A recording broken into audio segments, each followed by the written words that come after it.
Third question, which will begin with candidate LeBlanc. Violent crime, such as robbery and assault in Branson, is consistently higher than the state and even national averages. Last year, an attempted robbery ended with a double homicide in the parking lot of Famous Dave's Barbecue. Do you have any plans for reducing crime and violence in the Branson area? So that particular situation is kind of close to me because my three daughters actually work for the company that happened. So when you speak about how do we curb crime, how do we kind of get that in check, and I think it goes back to public safety. It goes to public safety, and you know, we already have a situation where we don't have enough patrolmen on the streets. And I think, you know, we have some really great officers and leadership there. And when you're stretched and you're strained to the point that it's stressful to operate, it really makes it difficult for those guys, but it also makes it difficult for us. If we can facilitate recruiting, hiring, pay raises, all of those things. I mean, you know, it's not pie in the sky stuff, but it's really stuff that needs to be talked about.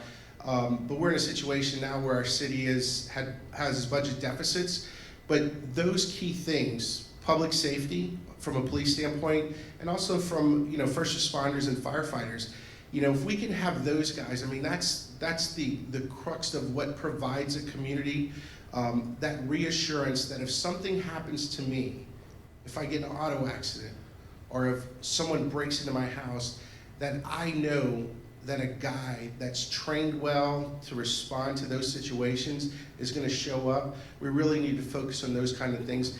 And I've already, you know, talked to a lot of firefighters, talked to a lot of policemen. These guys love this community as much as we do, and they want to protect us. They just need a little help, and we, as aldermen, need to find a way. We need to find a way, because we have to find a way. We have to find the way to give these guys a raise and get them taken care of. So. Thank you. Candidate Howden. Thank you. You know, it starts with recognizing the problem. For far too long, we'll hear reports at city staff of these crime statistics over there, or these ones over there. I mean, folks, if you have 2 murders in 1 year and then 1 murder the next year, that's a decrease of 50%. When in reality, we shouldn't have those types of violent crimes in a community like this at all.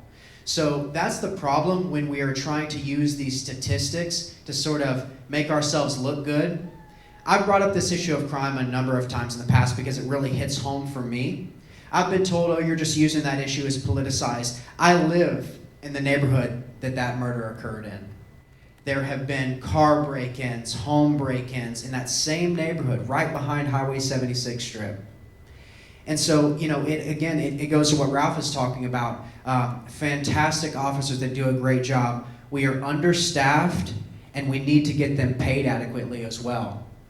You know, budget decisions are moral decisions, and we have to prioritize paying our public safety officers. Otherwise, you know, quite frankly, we'll lose them to other cities. They'll go to Nixa, they'll go to Springfield where they can make more.